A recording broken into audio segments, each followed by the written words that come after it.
Triple H has revealed that he was threatened to be fired by WWE. Wardlow was possibly injured during AEW Grand Slam Rampage tapings, and Saraya has emotionally reacted to her AEW debut. Triple H has been chatting away with Sport Bible. He's mentioned a few things. It's a really interesting interview. This is stuff that he's touched upon before, but he's gone into a bit more detail, revealing that the USA Network was so unhappy with the explicit nature of DX segments on Monday Night Raw that Vince McMahon threatened to release the game every single week, apparently, right? I mean, it's not surprising. For the time, it was even kind of pushing tastes. I remember my parents kind of doing the whole, I got told off by a dinner lady once for telling her to suck it.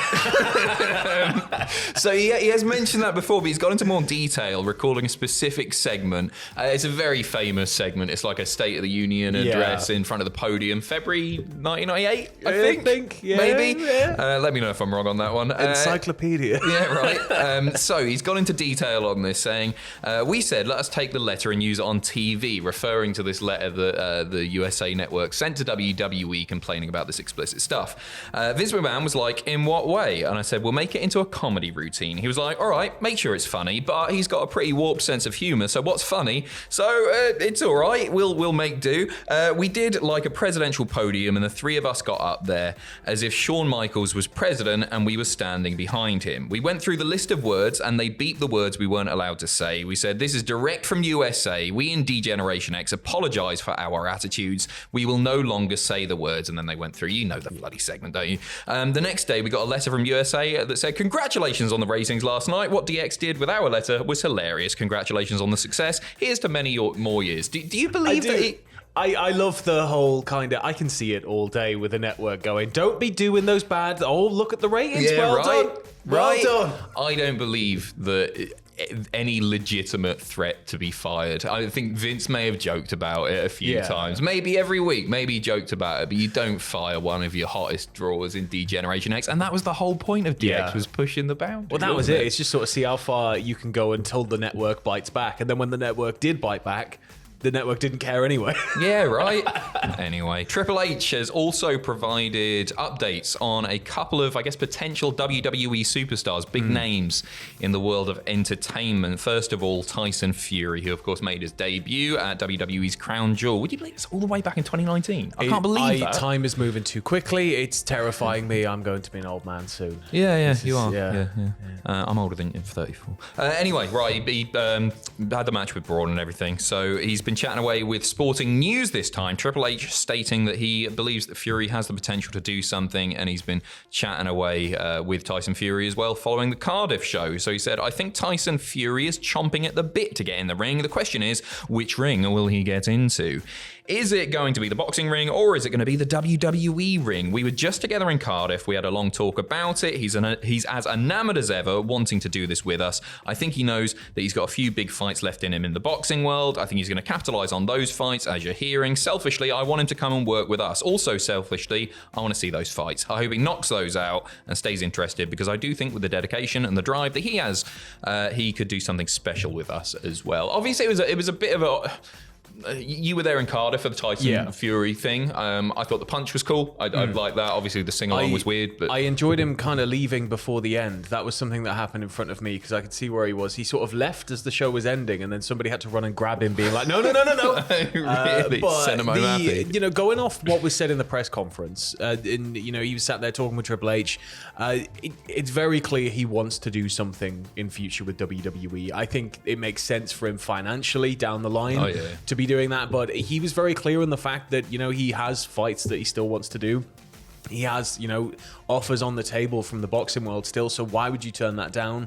I think Triple H is right on that. We're going to see him in WWE one day for an extended period of time, whether that's a small run or maybe even something more. But it may just be a few more years before it completely solidifies. Agreed. I think he ends up doing a SummerSlam or WrestleMania and a couple of Saudi shows. Yeah, something like that. It's big money, and he's a massive name. Yeah, he's gonna draw people over, isn't he? So yeah. Speaking of massive names and massive men, we're talking about the 6'10" Dwight Howard now. Triple H also talking about Dwight Howard, NBA star, massive bloke, heaps of charisma. I don't watch basketball or anything, but Jack should really be in here for this. Yeah, right. But you know what? I looked at some pictures and videos before we did this video, and the guy is super charismatic. He's got a certain energy about him. I don't know much about him anyway. Talking again to sporting news, Triple H saying the ball's in his court. Get it in basketball. It's good, isn't it? It's a funny thing. Dwight, in the conversations we had, was like, I really want to do this. I'm serious. I really want to do this. He had a WWE tryout. A lot of people were quite surprised to see him there. Yeah. Triple H continued, we hear that a lot, and there's a difference between saying I want to do this and putting in the grind and doing the work to get there. He came to our tryouts in Nashville. It was incredibly entertaining, jumping in promos by himself and then with others, incredibly entertaining, really driven to want to do this. It's just a matter for him. He's got a lot of things going on. So when he says, hey, I want to give this a shot, he's got my phone number. All he's got to do is call me and we'll see what can happen. And if he's willing to put in the grind and the drive that guys like Logan Paul and Bad Bunny and Tyson Fury are willing to put in, then let's go. To me, that sounds like he went along. He's trying to open a door there for a potential something in his future, but don't expect him in the ring too soon. Yeah, and it's a get for WWE in the same way that Tyson Fury is. You're going to have people who are curious, who are going to want to see this, and at the same time, it's not exactly the worst get in the world. Basketball is a short burst speed game. You've got to be really, really in shape to kind of keep on top of that pace. So, obviously a natural athlete ready to go. They've just got to kind of funnel him through the wrestling channel first. Yep, agreed. Wardlow.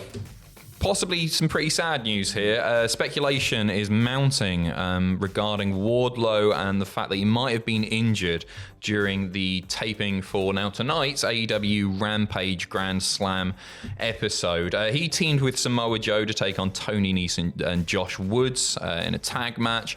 And we won't tell you the spoilers or anything like that, but Dave Meltzer on Wrestling Observer Radio has stated that he was potentially injured. He said, Wardlow may have... Did you hear anything about Wardlow being hurt? Wardlow appeared to be hurt. I don't know how serious. He appeared to have a leg injury, but he did come back. Well, hopefully it's something minor if it's anything at all. It could have just been getting tweaked, like, if you knock your knee in a certain way, it can kind of take you out of commission for a little bit, but it's not an extended stay off or anything. So hopefully it's something along those lines if it's anything at all. Yeah, agreed. I think it would be, it's really bad timing if it is anything serious, because he's so over and you've got a lot of top names not there, currently suspended. Losing Wardlow at this point wouldn't be ideal. Yeah.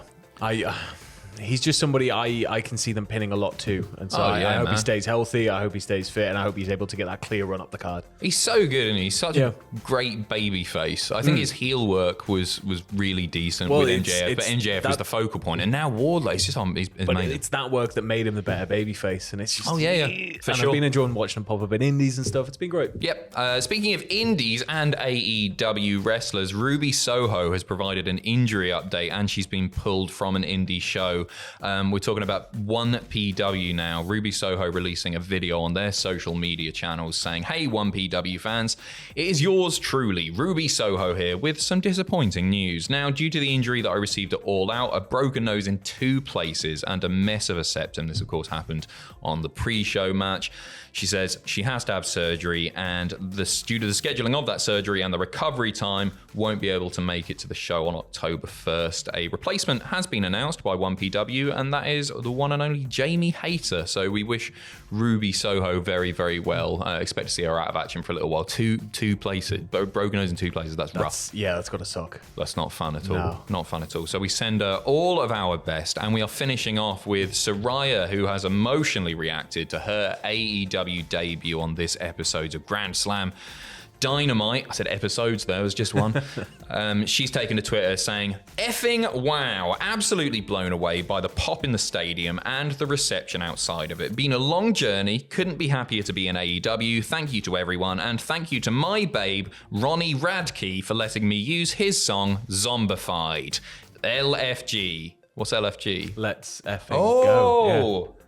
Yeah. Is that the first time you've seen it? Yeah, I think so. I thought it was like a BFG, a little friendly giant. I thought she was calling Ronnie Radke a little friendly giant. It's obviously is really, really good to see her back. All signs at the moment seem to be pointing to her actually making a proper wrestling return here. She has a win-loss record on the roster page. It's so does William Regal. I saw this. I saw websites speculating about this, and he's like, "Well, she's on the roster page." What makes you so sure that Regal's just going to stay a manager, eh? Yeah, that's William Regal's pretty sure of it. Anyway, we'll see. It felt like a wrestling, or like her music hit. She comes down and it looks like she'll be getting physical in the not too distant future. Britt Baker saying in a AEW exclusive, like a social media exclusive, there's no room in the locker room for her. So it looks like they're setting up something. As if that wasn't obvious enough, we'll be back with more news.